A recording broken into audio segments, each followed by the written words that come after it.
Abra comigo então Lucas capítulo 15. Lucas 15. Rapidamente.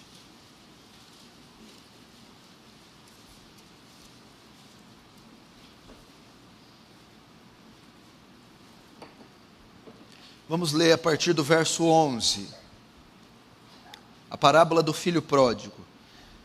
Continuou: certo homem tinha 2 filhos. O mais moço dele disse ao pai: Pai, dá-me a parte dos meus bens, ou a minha herança, que me cabe. E ele lhes repartiu os haveres. Passados não muitos dias, o filho mais moço, juntando tudo que era seu, partiu para uma terra distante. E lá dissipou todos os seus bens, vivendo dissolutamente. Depois de ter consumido tudo, sobreveio àquele país uma grande fome. E ele começou a passar necessidade. Então ele foi e se agregou a um dos cidadãos daquela terra. E este mandou para os seus campos a guardar porcos. Ali desejava fartar-se das alfarrobas que os porcos comiam, mas ninguém lhe dava nada. Então, caindo em si, disse: quantos trabalhadores de meu pai têm pão com fartura, e eu aqui morro de fome? Levantar-me-ei e irei ter com meu pai, e lhe direi: Pai, pequei contra o céu diante de ti. Já não sou digno de ser chamado teu filho. Trata-me como um dos seus trabalhadores ou empregados. Levantando-se foi para o seu pai. Vinha ele ainda longe, quando seu pai o avistou, e compadecido dele, correndo o abraçou e beijou. E o filho lhe disse: Pai, pequei contra o céu e diante de ti, já não sou digno de ser chamado teu filho. O pai, porém, disse aos teus servos: trazei-me depressa a melhor roupa, vestiu, ponde um anel no dedo e sandálias nos pés. Trazei também e matai o novilho cevado.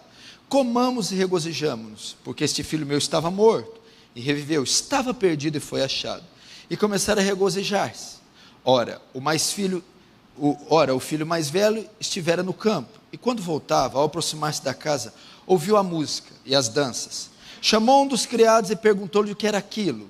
E ele informou: veio o teu irmão e o teu pai mandou matar o novilho cevado, porque o recuperou com saúde. Ele se indignou e não queria entrar. Saindo, porém, o pai procurava conciliá-lo. Mas ele respondeu ao seu pai: há tantos anos que te sirvo sem jamais transgredir uma ordem tua, e nunca me deste um cabrito, sequer para alegrar-me com os meus amigos. Vindo, porém, este teu filho, que desperdiçou os teus bens com meretrizes, tu mandaste matar para ele o novilho cevado.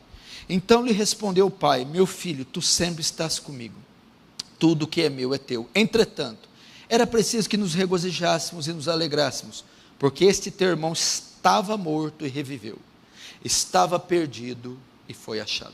Deixa aberto aí no 15, não feche de jeito nenhum, feche apenas os olhos para orarmos. Pai Santo, nós recorremos a Ti e a Sua graça. Todos os cultos para nós é um desafio, são um desafio, porque nós esperamos a manifestação da graça e do Seu poder.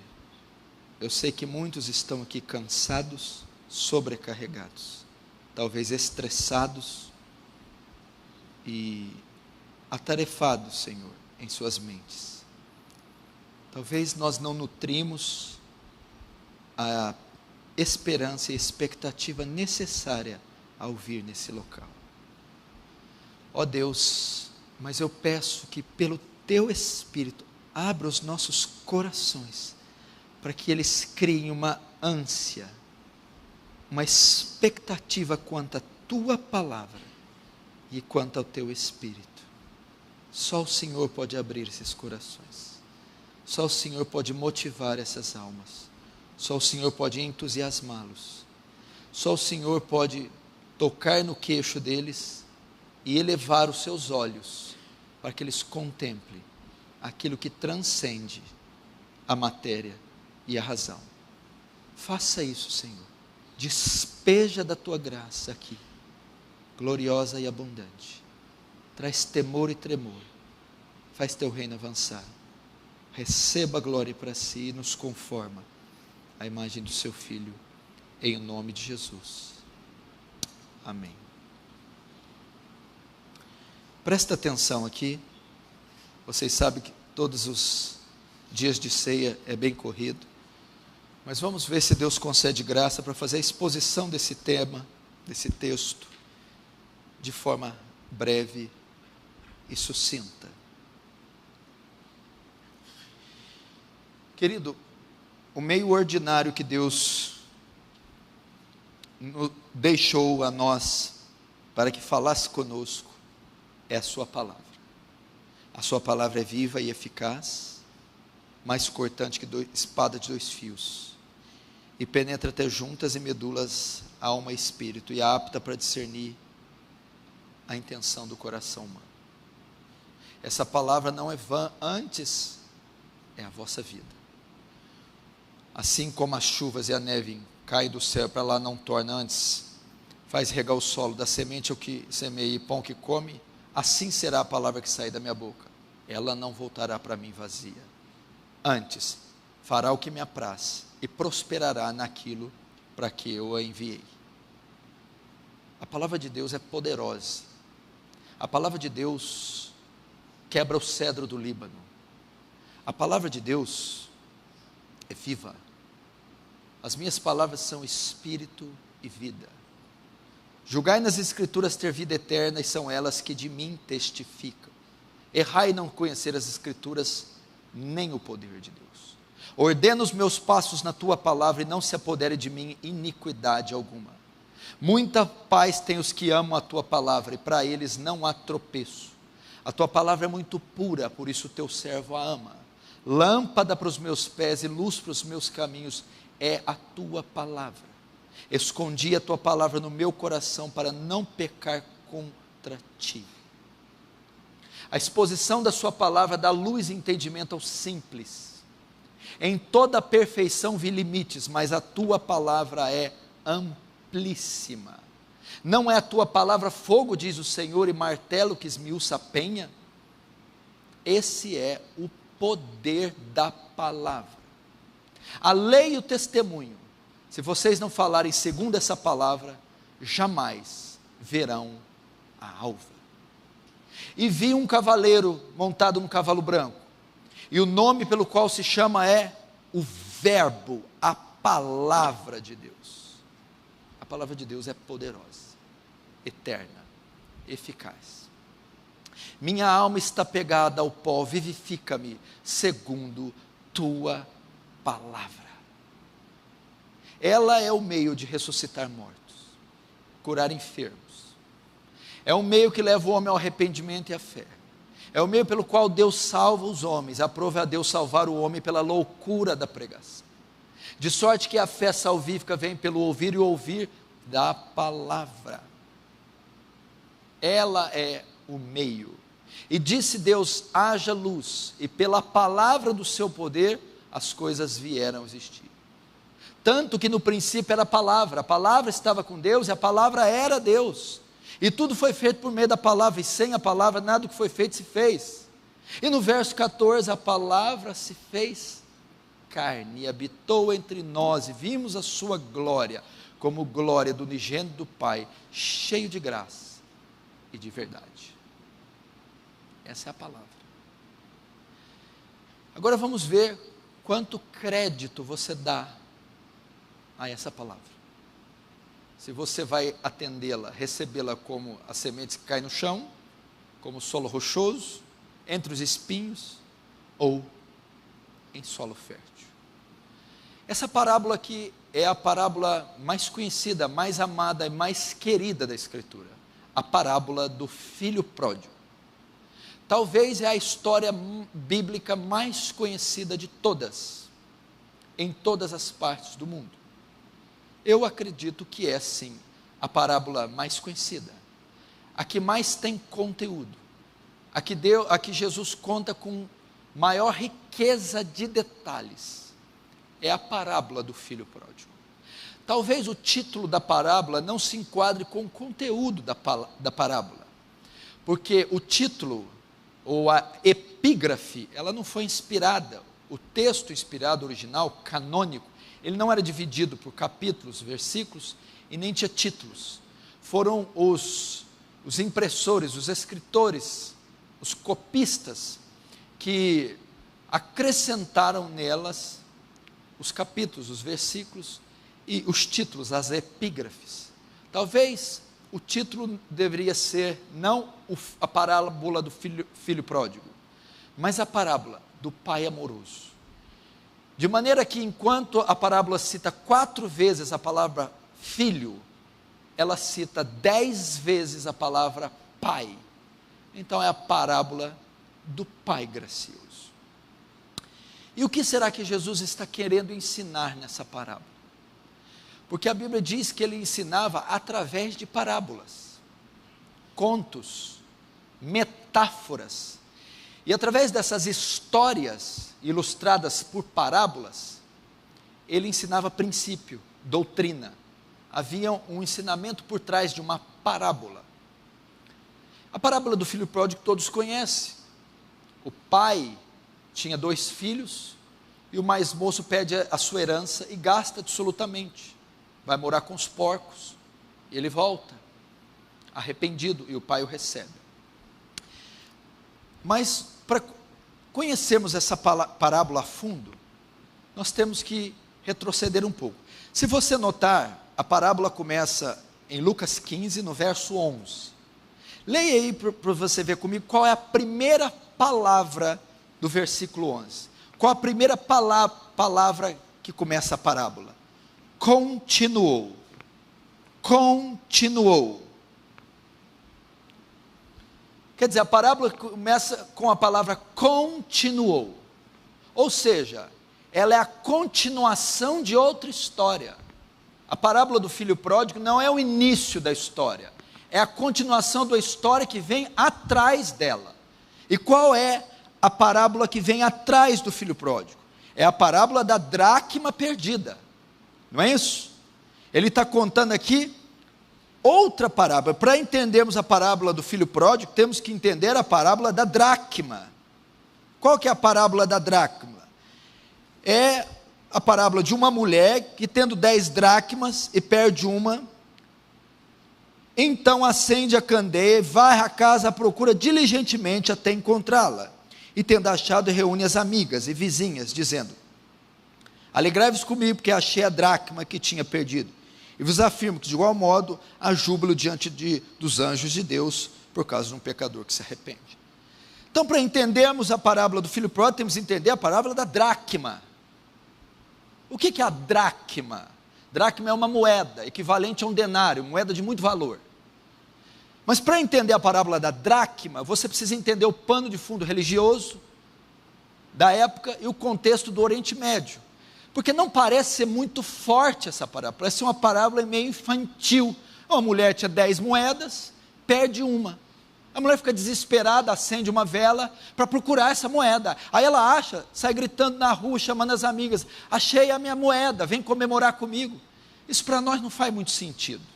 Você tem 10 moedas de R$1, você perde uma moeda, você não vai procurar ela com a lâmpada e varrer a casa inteira na mesma hora. E se você achar essa moeda, você não vai chamar os irmãos da Aliança do Calvário para achei a moeda e vem comemorar comigo. Por que a mulher agiu dessa maneira? Para você entender o contexto dessa parábola e ver a força dela, o que ela significa, você tem que entender o casamento no Oriente Médio. Uma mulher, para se casar, nessa época, ela se casava aproximadamente com 12 anos e 13 anos. Ela era encomendada, arranjada pelo seu pai, algum noivo. Só que o noivo, para se casar com essa mulher, tinha que pagar um dote para o pai. É assim até hoje no Oriente Médio, em alguns países. Ele tem que pagar um valor para o pai, porque a mulher, a filha, para ele tem muito valor. A filha, para ele, é algo valioso. Então, para ele abrir mão da filha, tem que ser pago um dote, uma quantia. Hoje, por exemplo, no Oriente Médio, para se casar, o noivo deve pagar entre 5 e 10 mil dólares para a mulher, para o pai da mulher, como um dote. Assim, pagando, ele pode tomar a mão da filha em casamento. Só que quando chega no dia do casamento, o pai pega uma parte desse dote e entrega à mulher. Por que ele entrega à mulher? Porque no Oriente Médio, o que acontecia? Principalmente nessa época aqui de Jesus, no contexto judaico, era um período muito machista, onde a mulher não tinha muito valor. E a mulher casada, se o marido morresse ou abandonasse ela tinha 3 opções: ou voltar para o pai, e o pai tentar arrumar para ela um novo remidor, um novo resgatador, alguém da família para casar com ela, ou ela viraria prostituta, ou ela mendigaria, porque ela perdeu o marido e ninguém ia sustentar ela. Então o que ela fazia? Ela pegava parte do dote, que era dado em moedas, e o pai recebia o dote em moedas, e dava parte a ela, e ela guardava essas moedas. Se você notar, no meio dos beduínos, esses nômades que ficam no deserto, você vai ver mulheres com a vestimenta cheia de moedas, penduradas no seu vestido, principalmente na túnica que vai na cabeça. Essas moedas eram parte do dote que o pai recebia e entregava a ela. Por quê? Porque se o marido viesse faltar, era com aquele dinheiro que ela ia se sustentar. Então aquele dinheiro tinha muito valor. A dracma, que era um denário, salário de um dia de trabalho, seria hoje R$150. Para aquele contexto era uma fortuna, um denário. Então, qualquer quantia para aquela mulher significaria a volta para o lar, a prostituição ou a mendigância. Então é por isso que uma única moeda tinha tanto valor para uma mulher, e principalmente se ela fosse viúva. Se essa que fosse viúva, aquela moeda significaria dias de sustento, meses e até anos. Então por isso que quando ela perde aquela moeda, ela fica desesperada para encontrar, e ela emprega todos os recursos para encontrar, a lamparina, ela varre a casa, ela está decidida a encontrar, e quando ela encontra, ela faz uma festa. Por isso que Jesus, quando disse aquela parábola, tinha muito sentido para nós. Ele não precisou dar essa explicação, mas as pessoas, quando ele diz, é como a mulher que perde a dracma, meu Deus, as pessoas da época, perdeu uma dracma, eles entravam em desespero, eles sabiam o que é uma mulher sem dinheiro. Logo então tinha razão, quando ela encontrava a dracma, ela ficava tão feliz, que ela saía atrás das amigas dizendo, encontrei a dracma, é como se fosse um livramento, meu Deus, e todos se alegravam com ela. Nossa, ela teve um livramento, meu Deus, essa mulher ficou livre de mendigar, de se prostituir, ou de voltar para casa. Então, para entendermos o filho pródigo, temos que entender a parábola da dracma. Só que a parábola da dracma começa também com outra palavra estranha. Verso 8, como que começa a palavra da dracma? Ou, conjunção alternativa, ou. O que quer dizer ou? Ou uma bicicleta. O que quer dizer isso? Um carro ou uma bicicleta. Quando está dizendo ou, é porque vem outra coisa atrás. E seria o quê? É semelhante a um pastor que perdeu uma ovelha, ou a uma dracma. Esse ou, essa conjunção alternativa, compreende que vem algo anterior da parábola. A dracma está sendo comparada com outra coisa que vem anteriormente a ela. O que vem anteriormente a ela? A parábola da ovelha perdida. Jesus está contando outra parábola. Estou dizendo isso para entendermos a parábola do filho pródigo. E para entendermos a parábola do filho pródigo, ele está continuando a parábola. Porque anteriormente a ela vem a parábola da dracma. Mas a dracma é uma comparação de outra situação que vem atrás da dracma, a parábola da ovelha perdida. Verso 3, então ele propôs essa parábola. Qual dentre vós é o homem que, possuindo 100 ovelhas e perdendo uma delas, não deixa no deserto as 99 e vai em busca da que se perdeu até encontrá-la? E achando-a põe sobre os ombros, cheio de júbilo, indo para casa reúne os amigos e vizinhos, dizendo, alegrai-vos comigo, porque já achei a minha ovelha perdida. Digo-vos que assim haverá maior júbilo no céu por um pecador que se arrepende, do que por 99 justos que não decidem de arrependimento. Ele vai contar aqui a parábola de um pastor que tinha 100 ovelhas e uma se perde. Esse homem fica desesperado para encontrar, na semelhança da dracma, a ovelha. E quando encontra, faz a mesma coisa que a mulher. solta foguetes, acende charutos, champanhes, e comemora com todos. Para o nosso contexto também capitalista, o nosso contexto também desperdicioso, nós não entendemos muito. Um rebanho, um gado, uma vacazinha atolou, uma ovelha se perdeu. Para entendermos aqui, também temos que entender a questão do pano de fundo da época. A figura do pastor aqui, o pastor aqui, ele não é o dono do rebanho, ele é um funcionário de um fazendeiro rico, que tem ali um curral e cuida de muito gado, e ele cuida também ele cuida também de um rebanho, e ele coloca os cuidados do rebanho na mão de um pastor.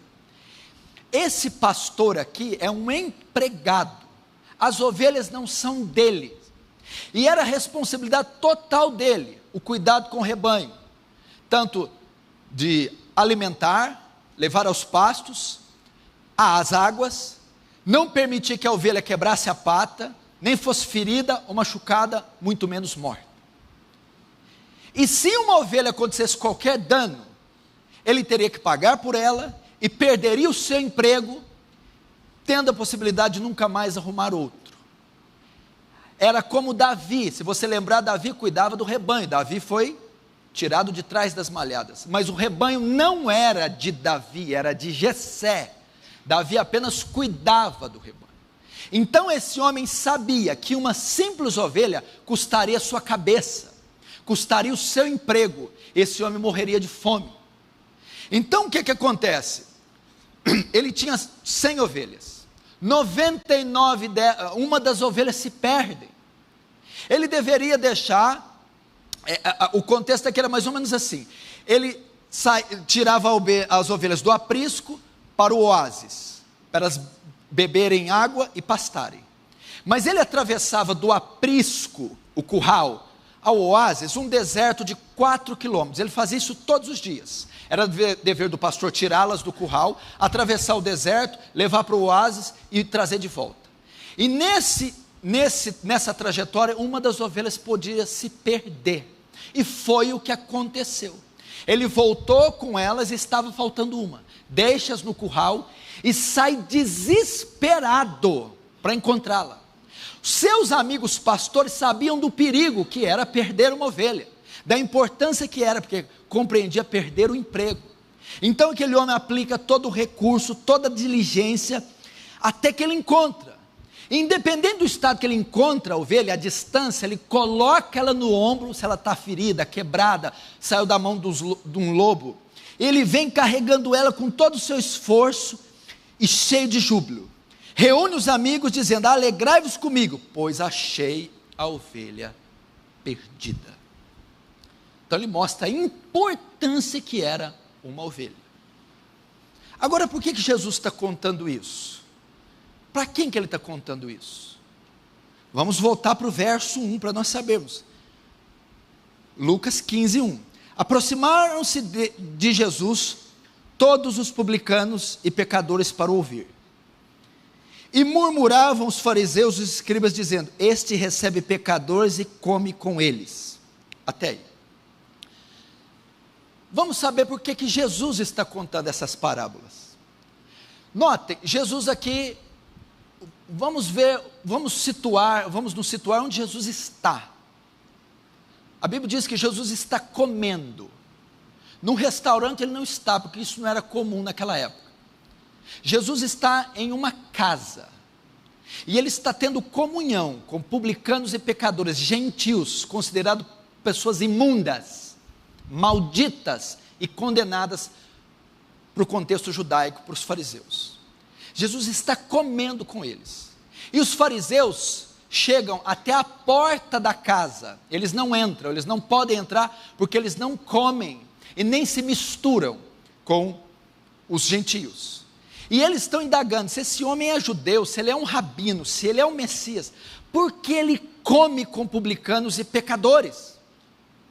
O ato de comer no Oriente não é igual ao nosso. O ato de comer compreende intimidade, comunhão, receber como um amigo. Aí Jesus vai responder. É como se tivesse assim, ó, Jesus está ali sentado na casa dele, com uns 20 publicanos e pecadores. Os fariseus estão chegando na porta e estão dizendo: esse homem, Jesus, você é o rabino? Sou. Você é judeu? Sou. Você guarda a lei? Sim. Então por que você come com essa gente? Por que você deixa essa gente entrar na sua casa? Por que você convida essa gente para estar com você? Porque você tem comunhão com esse povo sujo, imundo? Aí Jesus vai responder: posso contar para vocês 3 histórias? Pode contar.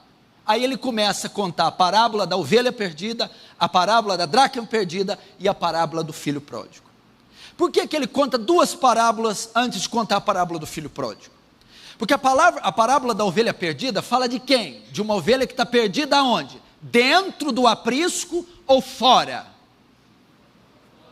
Mostra então a parábola de alguém que está perdido fora de casa, fora do curral, fora do aprisco.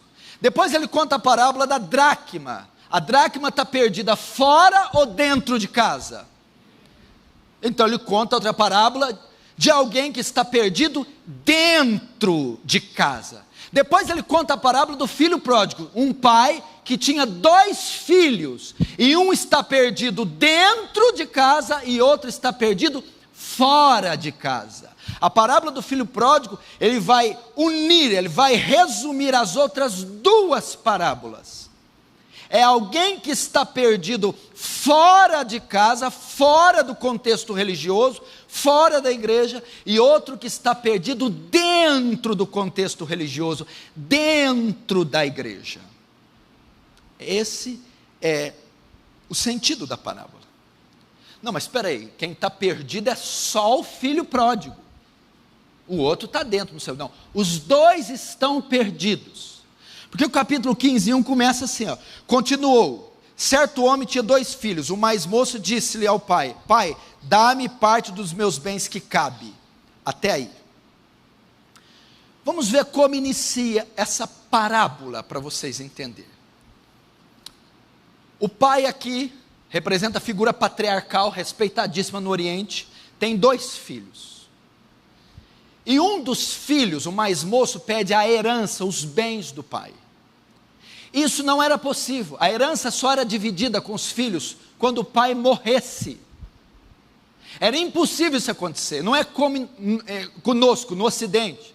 O pai pode te dar herança a qualquer hora, pode ter emancipação, eu não sei como que funciona o sistema jurídico, mas pode haver uma herança antecipada. No Oriente é impossível.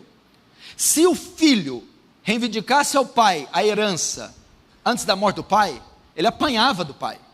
Isso é inadmissível, impossível. Só aconteceria isso se o pai morresse.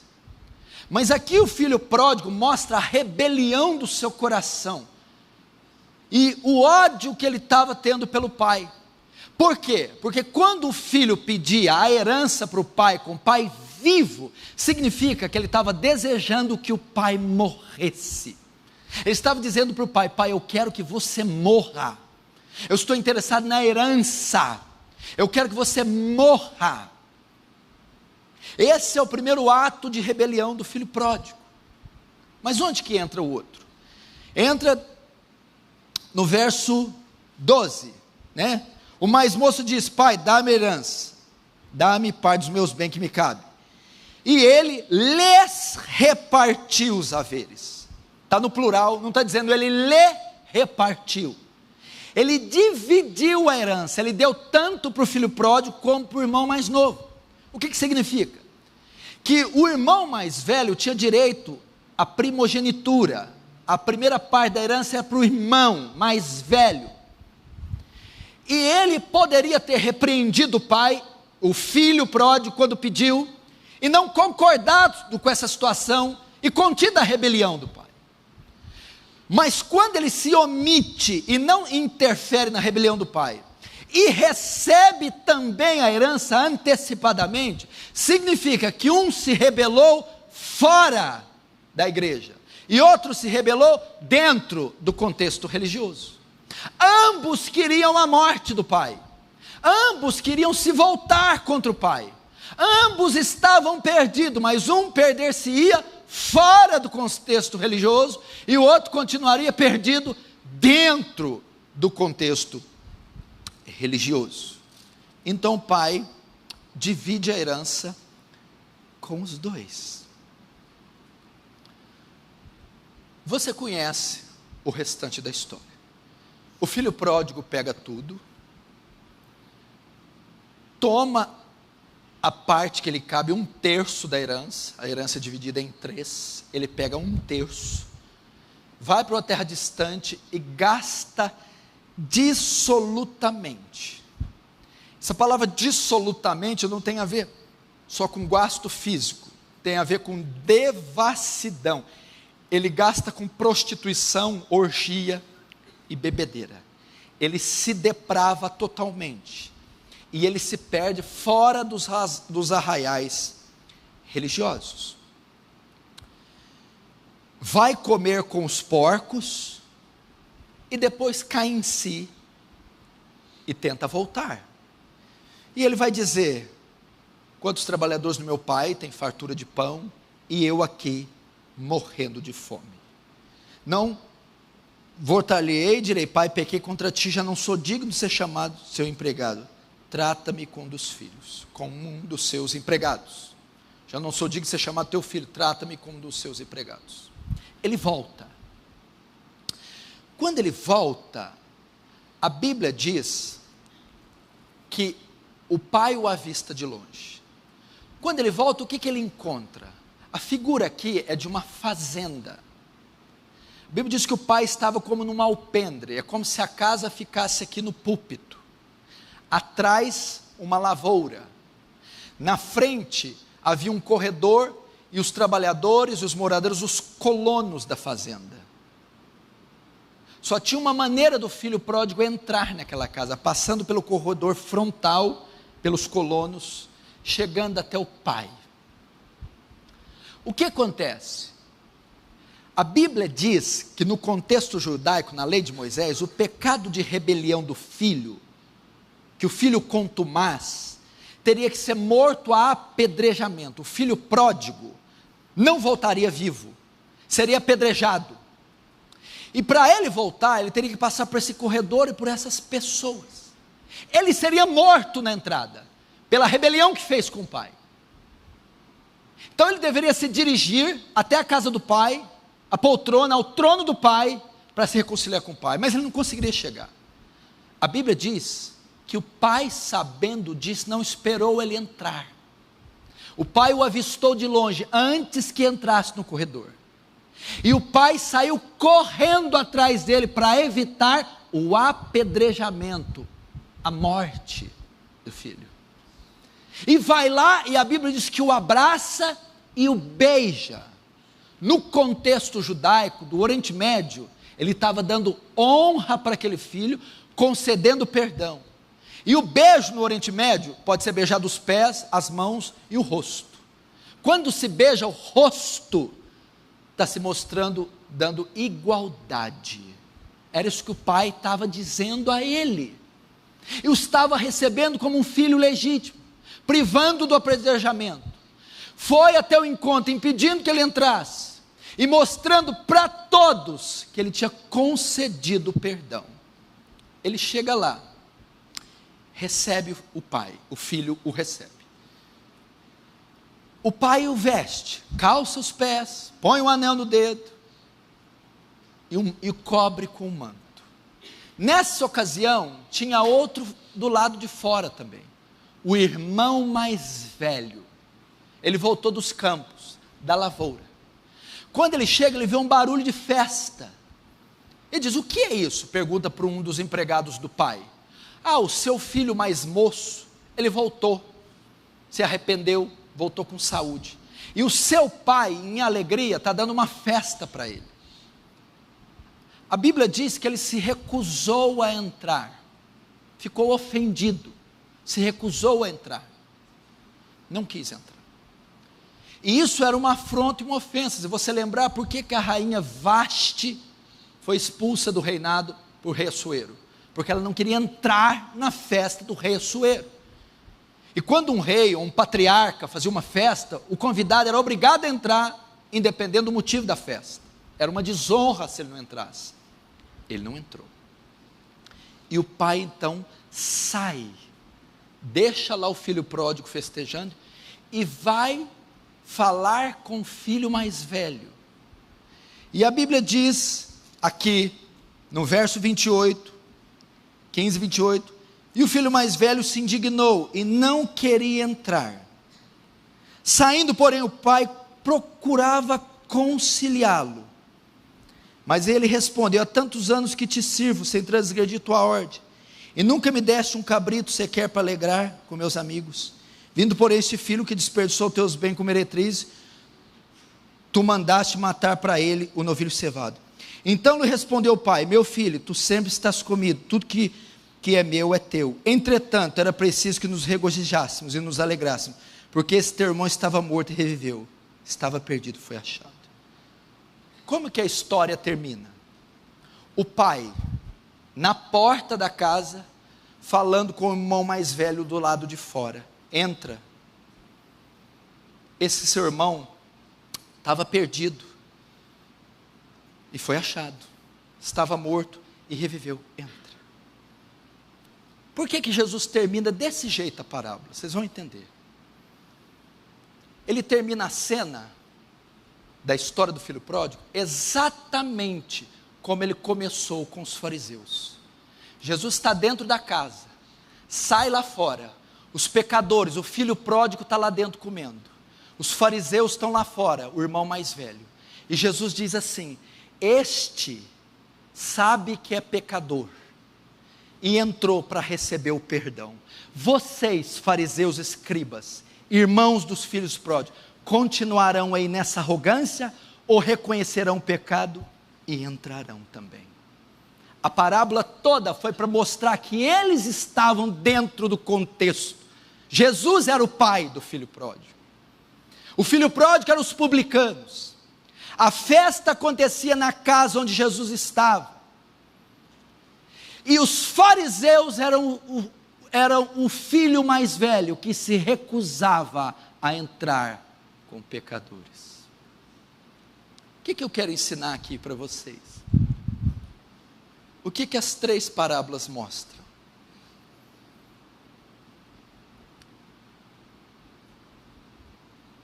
A ênfase que foi dada na dracma mostra o valor que tinha uma moeda para aquela mulher. E a gana, a ansiedade, o fervor que ela aplicava para encontrar a dracma. A ovelha perdida mostra o valor que tinha, que corria o risco de perder o emprego, o seu sustento, e a diligência que o homem aplicava, e deixava tudo para encontrar aquela ovelha. Uma situação perdida dentro de casa, a outra perdida fora de casa. O filho pródigo toma todos os bens do pai, deseja a morte do pai, se rebela contra o pai, usa os talentos que o pai deu, que Deus deu, gasta dissolutamente e se volta contra o pai. O filho pródigo se volta contra o pai dentro da própria casa. O que a Bíblia diz?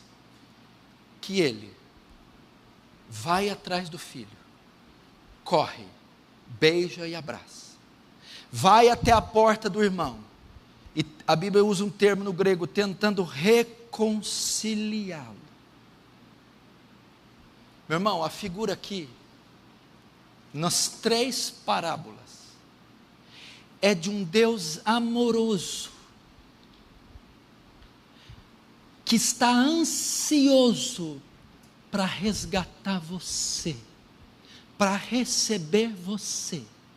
E assim como aquela mulher que tinha um valor imensurável na dracma, e ao perder acende luzes e varre com toda diligência procura-te, assim Deus faz com você, e fez com você.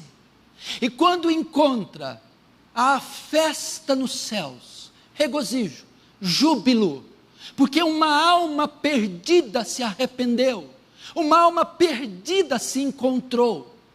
Assim como aquele pastor deixa as 99 que não precisam de cura, estão salvas, estão ganhas, mas deixa tudo, atravessa o deserto, vai aos confins da terra buscar aquela 100ª perdida, e a encontra machucada, quebrada, e a põe no ombro e volta com júbilo, e comemora com seus amigos. É assim que o Senhor faz conosco. Ele vai atrás dos que estão de fora, dos devassos, os dissolutos, os que moram nos chiqueiros, entre os porcos, e Ele deseja reconciliá-los, abraçá-los. A Bíblia diz que Ele estava esperando, mostra ansiedade. A Bíblia diz que Ele quem avistou, não foi o filho, mostra interesse. A Bíblia diz que Ele correu em direção dele, mostra urgência.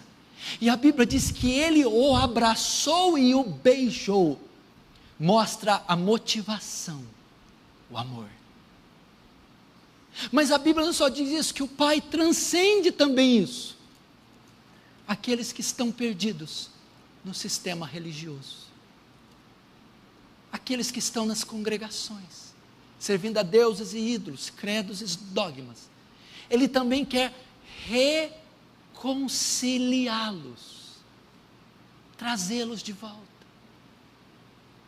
E Ele vai dizer: oh filho, há tanto tempo tu estás comigo, e tudo que é meu, é seu. Tu sempre estás comigo, tudo que é meu é teu. Procurava reconciliá-lo. Aí ele vai dizer: entretanto, era preciso que nos regozijássemos e nos alegrássemos no teu irmão, porque o teu irmão estava morto e reviveu, estava perdido e foi achado. Queridos, veja o amor do Pai por você, veja o amor do Pai pela sua alma, veja o quanto Ele ama você, veja o cuidado dEle. As 3 parábolas, por mais que tenham um contexto religioso, judaico, palestino, por mais que tenham riqueza de detalhes, todos eles são superados pela figura bondosa e amorosa do Pai. Sabe o que me estremece aqui? Sabe o que me convence de ir até Ele? Sabe o que me convence? Sabe por que o pecador não pode rejeitar esse convite? Porque quando você olha as 3 figuras aqui, do pastor atrás da ovelha, da mulher atrás da dracma e do pai através dos 2 filhos, quando você compreende a ansiedade, a bondade, a graciosidade e o amor dele para ir atrás de você ou dos pecadores, essa graça se torna irresistível. Eu me curvo, eu me dobro e eu me entrego para o amor desse. Se você está aqui hoje, a figura de Cristo aqui, Ele está parado na porta. Aqui dentro já tem pecadores salvos, prostitutas, bêbados, drogados. Você que está aí, a figura do filho, Ele já disse o amor: ô filho, tudo que eu tenho é seu. Mas sabe por que você ainda não foi resgatado? Porque esse estava morto, reviveu, estava perdido, foi achado. Sabe por que você não entrou? Você não se julga perdido, então não vai ser achado. Você não se julga morto, então não vai reviver. Você quer entrar? Você quer aceitar o gentil convite? Hoje está aqui o pastor, deixou as 99 lá no céu, no aprisco. Deixou Abraão lá, Isaac, Jacó, Moisés, Davi, Jeremias, João Batista, João, Paulo, e veio atrás de você, com toda a preocupação, com toda a diligência, com todo o esforço. Você, a 100ª ovelha, você é a mulher. 10 dracmas, uma só perdeu, ela tem 9 sob sua posse, mas ela acende a lamparina, varre tudo, tira tudo do lugar, para encontrar a 10ª dracma.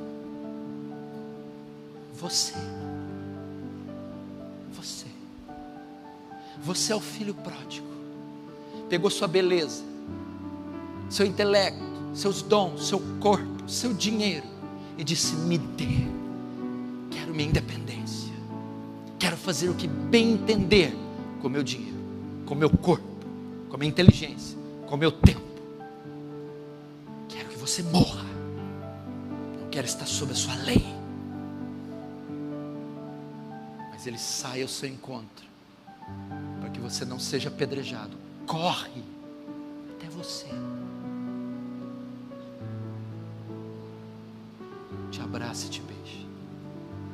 Mesmo você que nasceu num lar cristão, foi religioso toda a vida, mas nunca julgou precisar de arrependimento,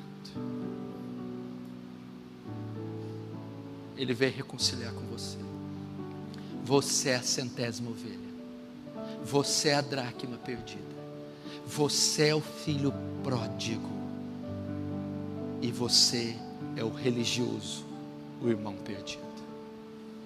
Todos eles, a Bíblia diz que o achando, convida os seus amigos, e eles se regozijam com ele, reúne os seus vizinhos dizendo: alegremos comigo, porque já achei a ovelha perdida.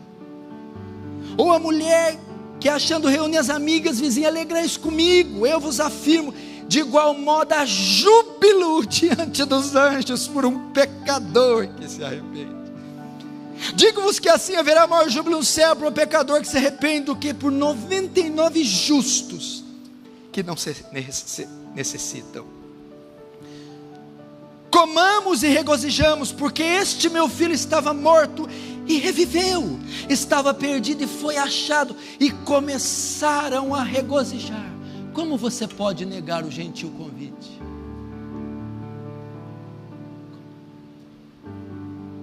Talvez você é o filho pródigo,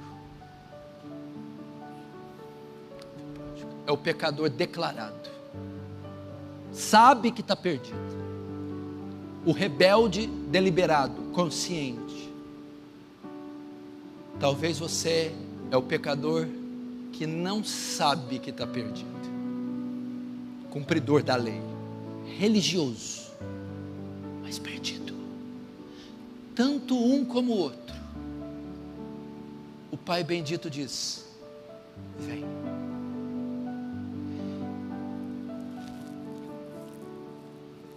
Querido, eu me impressiono tanto com isso, que eu me sinto vontade de me tornar um pecador, só para ter o privilégio de estar aí e aceitar o convite. É a maior decisão da vida de alguém. Não é quando você ingressa nas forças militares, na faculdade, na universidade, quando diz sim para a noiva e coloca aliança no dedo, não é quando pega o diploma de um curso superior, nem pega a escritura da casa, não. É a decisão das decisões, é a entrega das entregas, é o convite que ecoa durante todos esses séculos: vinde a mim, todos os que estáis cansados e sobrecarregados, pecado, e eu vos aliviarei, perdão. Tomai sobre vós o meu jugo, a minha justiça, e acharei descanso para as vossas almas, porque o meu jugo é suave e o meu fardo é leve. Como negar um convite desse? Como negar, rejeitar um Pai amoroso desse? Eu fico encantado, impactado. Ele usa 3 parábolas, 3 histórias, 3 das mais profundas, detalhadas, para mostrar o amor que ele tem para judeu e para gentio. Todas as formas, todas as naturezas, todas as classes. Venham, entrem, entrem. O que eu preciso fazer? Reconheça que está morto. Reconheça que você não é bom. Você é o irmão do filho pródigo? Já sou batizado nas águas, eu não te perguntei. Já vim de outra igreja, era diácono, obreiro, não te perguntei. Reconhece que está morto. O que você sabe não é nada. Sua religião não serve para nada. Seu batismo não serve para nada. Sua confissão de fé não serve para nada. Está morto. Tem nome de que vives, mas está morto. A igreja de Sardes. Reconheça que está perdido. Estou perdido. Sou a dracma. Acho que não estou, mas está perdida. Então, o Pai vai te encontrar, te receber com beijo, com abraço, vai calçar teus pés com sandália, pôr anel no seu dedo, cobrir-te com manto, vai matar um novilho cevado, e vai haver regozijos em terra e céus, por conta de um. Eu não quero que venham 10, 50,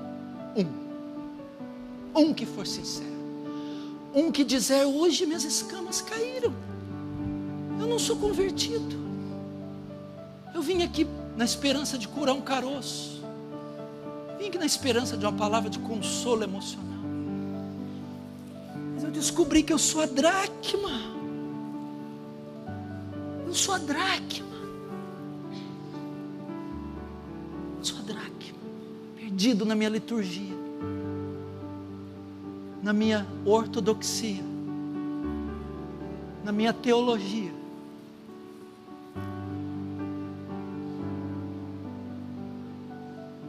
Eu reconheço que eu estou morto. Eu reconheço que eu estou perdido. Ou talvez você é o pródigo. Deus me enviou aqui essa noite para ouvir isso.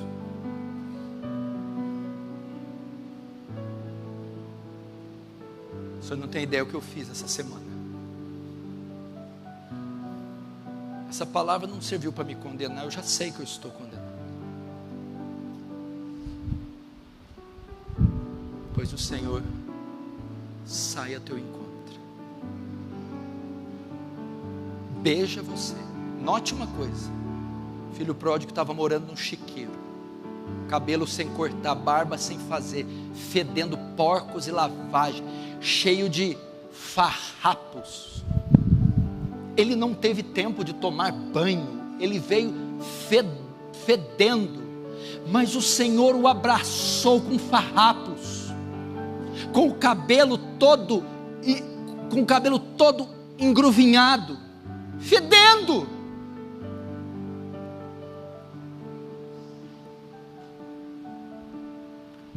Tem alguém aqui assim? Tem alguém hoje que quer passar da morte para a vida? Tem alguém aqui que vai aceitar o gentil convite? Tem alguém? Eu vou mudar a pergunta. Tem alguém aqui que é capaz de negar ato de misericórdia? Tem alguém que é capaz de deixar essa oportunidade única escapar?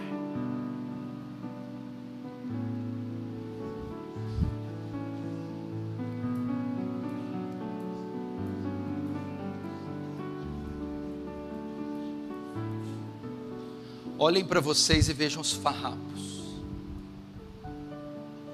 Olhem para vocês e vejam as alfarrobas, as bolotas. Olhem para vocês e vejam toda a capa da religião e diz: isso aqui não pode me salvar.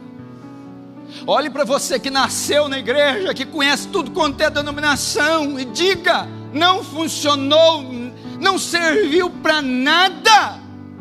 Eu só estou na igreja a julgar, a criticar, a pecar, a ofender.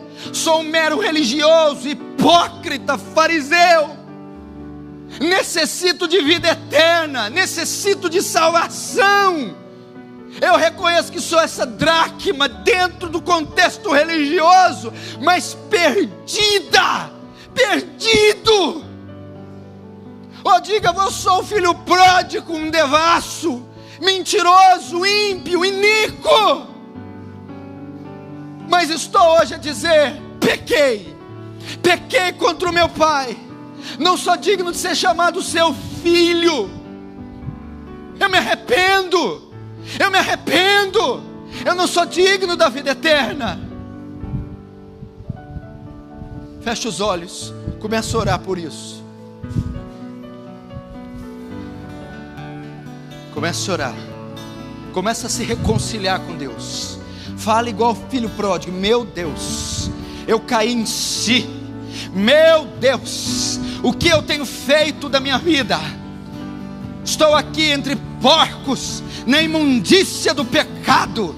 Estou aqui bebendo iniquidade como água. Mas hoje eu me arrependo das minhas práticas, me arrependo das minhas iniquidades, me arrependo da mentira, me arrependo da lascívia, me arrependo da prostituição, me arrependo dos vícios, me arrependo. Perdoa-me, Deus, perdoa-me. Se você é o filho pródigo, peça perdão, confesse a sujeira, a fossa que caiu, as práticas a qual se sujeitou. Se você é o irmão do filho pródigo, você vai dizer: Senhor, não há nada externo em mim, mas eu peço perdão pela minha arrogância, meu orgulho, pelo meu julgamento, pela minha hipocrisia. Me perdoa, eu fui hipócrita, soberbo. Eu me fiei em obras, eu me fiei em placas, eu me fiei em conceitos humanos. Mas eu também me arrependo. Eu não aguento mais o fardo da religião. Eu não aguento mais depender das obras. Eu abro mão do meu orgulho e eu me arrependo. Você vai dizer também: eu lanço a minha fé no Salvador. Só me arrepender não é suficiente. Eu preciso de justiça para ir para o céu, mérito. E o mérito de Cristo só pode ser concedido mediante a fé. Você vai dizer: eu não tenho condição de ir ao céu, não tenho atributo que possa fazer o Pai me aceitar. Nada em mim impressiona Deus, mas eu lanço a minha esperança de salvação na cruz do Calvário, na bondade do Pai, na justiça de Cristo, na morte, no sepultamento e na ressurreição, que levou sobre Ele os meus pecados, a minha iniquidade. E eu descanso nessa obra, nos méritos de Cristo. Eu descanso na sua morte, na sua ressurreição. Isso é fé. Fé.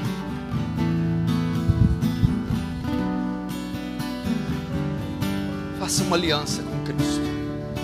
Faça um pacto com Ele, todos vocês que estão de pé. Você vai terminar dizendo: eu não rejeito o seu gentil convite. Eu não rejeitarei o seu gentil convite. Eu não desprezarei tão tão grandiosa prova de amor. O Senhor saiu dos céus, despojou da sua glória, se fez carne na imagem do seu Filho, para me buscar, para buscar a minha vida. Eu não desprezarei sua encarnação, a sua morte na cruz, por mim, para me salvar. Eu aceito o gentil convite, eu aceito a sua procura, eu me deixo achar. Eis-me aqui. Diga: estou aqui cheio de pecados, de farrapos, mas estou aqui a me entregar. E eu me entrego minha vontade, minha razão, meu corpo, meus negócios são seus. Me dê a vida eterna, me dê a vida eterna, me dê a vida eterna. Meu irmão, eu tenho boas notícias. Ele encontrou você. Ele já encontrou você. Ele já encontrou a 100ª ovelha. É você, é você. Ele encontrou você. Ele achou você. Está aqui para perdoar você e para colocar no seu rebanho. Jesus, essas almas são tuas.